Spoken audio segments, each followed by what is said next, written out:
Meron pong isang lumabas na isang matapang na pahayag mula sa isang kilalang analyst na si Steph Scripto. Ayon po sa kanya, ang mga may hawak kay XRP ay posibleng maging sobrang yaman ngayong cycle. Ang batayan ng kanyang ideya ay isa pong chart na kumukumpara sa dating market dominance na XRP noong taong 2017 at ang posibleng balikan nito ngayong taong 2025. Kaya yan po ang siyang ating pag-uusapan sa video na ito. Pero bago po tayo magpatuloy ay pakibasa na lamang po muna ang disclaimer dito po sa ibaba ng ating screen. Ayan, ano po ang nangyari kay XRP nitong nakalipas na taong 2017? Yan, itong taong 2017 ay nagpakitang gilas po si XRP. Umabot po ang kanyang market dominance sa halos 24.9% ng buong crypto market. Ang bilis ng paglobo nito ay umabot ng higit 1,200% mula po sa dating antas. Dahil dito ay naabot din na XRP ang kanyang all-time high noon na $3.36 noong January 2018. Ang pagtaas na ito ay nagdala kay XRP sa ikalawang pwesto sa buong cryptocurrency market. Panandalian lang bago siya bumagsak noong 2018 correction.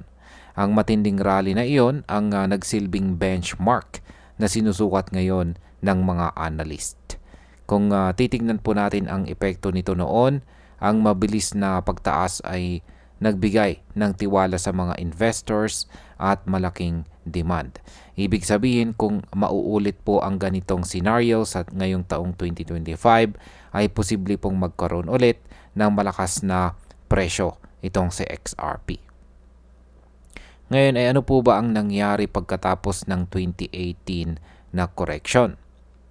Yan, pagkatapos po ng correction noong taong 2018, ay tuloy-tuloy ang pagbaba ng dominance ni XRP. Mula po sa halos 25% ay bumagsak ito at unti-unting humina sa mga sumunod na taon.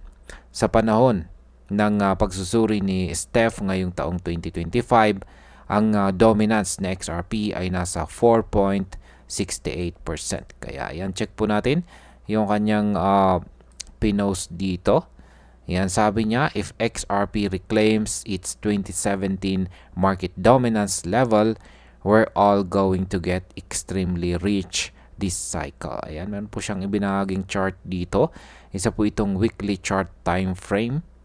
Ayan, ng market cap XRP dominance. Ayan, mula po ito sa crypto cap. Ito ang malaking gap na nakikita ng mga analyst. Dahil kung ang dating high ay nasa halos 25% at ngayon ay nasa mas mababa sa 5%, may napakalaking puwang para sa muling paglakas ng XRP. Kung sakaling mangyari po iyon, ang presyo ay maaaring sumabay at muling magtulak sa kanyang market value pataas.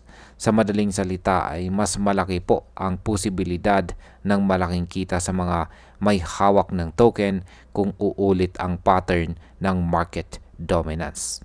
Ngayon ay ano po ang projection ng analyst para po sa taong ito, ngayong taong 2025. Ayon po dito sa chart na ibinahagi ni Steph Scripto, ang susunod po na malaking target ni XRP ay nasa 20.65% market dominance. Kung maabot po ito, ibig sabihin ay tataas po siya ng halos 428% mula sa kanyang kasalukuyang antas na nasa 4.68%. Dagdag pa rito, si XRP po ay nagpakita na ng lakas ngayong taon. Naabot na po niya ang bagong all-time high na $3.65 ngayong taong 2025. Ang mga ganitong paggalaw ay indikasyon po na may momentum na pabor sa kanya. Kung tuluyang magpatuloy ang ganitong trend, ang mga susunod na buwan ngayong cycle ay magiging napakahalaga sa kanyang direksyon. Ang epekto po nito ay posibleng magdala ng bagong confidence sa mga traders at mas maraming kapital ang pumasok kay XRP. Ngayon ay uulitin ba ang pattern ng 2017? Yan, or mauulit ba ito? Ayon po sa analysis, ang nakikita ngayon ay kawig po ng pattern na nangyari noong taong 2017. Noon ay dumaan po si XRP sa mahabang consolidation period bago siya nagkaroon ng breakout. Ngayon ay posibleng ganoon ulit ang mangyari. Ang kaibahan lamang ay mas maliit ang posibleng percentage gains kumpara noong 2017, ngunit sapat pa rin ito para baguhin ang posisyon ng XRP sa market. Kung magawa po niyang lumampas sa 20% dominance, posible po niyang malagpasan si Ethereum at muling maging pangalawang pinakamalaking cryptocurrency. Kapag nangyari po ito, malaking bahagi ng market share mula sa ibang tokens ay lilipat kay XRP. Ang epekto po nito ay hindi lang panandali ang hype, kundi posibleng magpatibay ng kanyang long-term presence sa digital asset space. Ngayon ay may posibilidad bang hamunin ni XRP si Bitcoin? Ayan, kung titignan po natin ang forecast kung aangat si XRP mula sa mababa sa 5% tungo sa higit 20%, makikita natin na may kakayahan po siyang manghigop ng market share mula sa kanyang mga kakompetensya. Bagaman malayo pa ang agwat kay Bitcoin, ang muling pagbabalik po sa top 2 ay maglalapit sa kanya sa posisyon ng hari ng crypto. Kung patuloy po siyang magpapakita ng lakas at makakapagpanatili ng kanyang dominance, unti-unti pong lalakas ang narrative na kaya niyang maging mas matatag kaysa sa dati. Ang epekto po nito ay posibleng magbigay ng mas malaking long-term valuation kay XRP dahil ang mga investors ay magtitiwala na hindi lang siya pansamantalang pump, kundi isang asset na may seryosong papel sa future or hinaharap ng crypto market.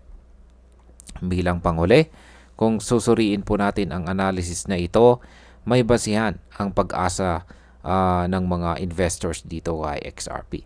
Ang pattern ng kanyang dominance at presyo ay nagpapakita po ng posibilidad na maulit ang nakaraan. Ngunit dapat nating tandaan na ang market ngayon ay mas komplikado at mas malaki kumpara noong taong 2017. Kaya para sa akin, may potensyal po talaga si XRP na muling makuha ang top 2 spot at maabot ang target dominance kung magiging consistent ang kanyang momentum. Gayunpaman, dapat laging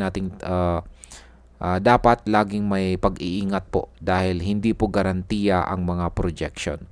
Kung totoo po ang sinasabi ni Steph is crypto at talagang aakyat si XRP hanggang sa antas na iyon, tiyak na magiging masaya tayong mga holders dahil posibleng magkaroon po tayo ng malaking kita. Sa madaling salita, ang susi po dito ay patience at saka tamang strategy. Kung mapapatunayan po ni XRP ang kanyang lakas ngayong cycle, mas lalakas po ang kanyang pangalan at mas lalayo ang kanyang lalayo ang kanyang mararating dito sa crypto market. At ayan, hanggang dito na lamang po tayo sa video na ito mga ka-crypto. Marami pong salamat sa panonood. Ingat po tayo lagi at God bless po sa ating lahat.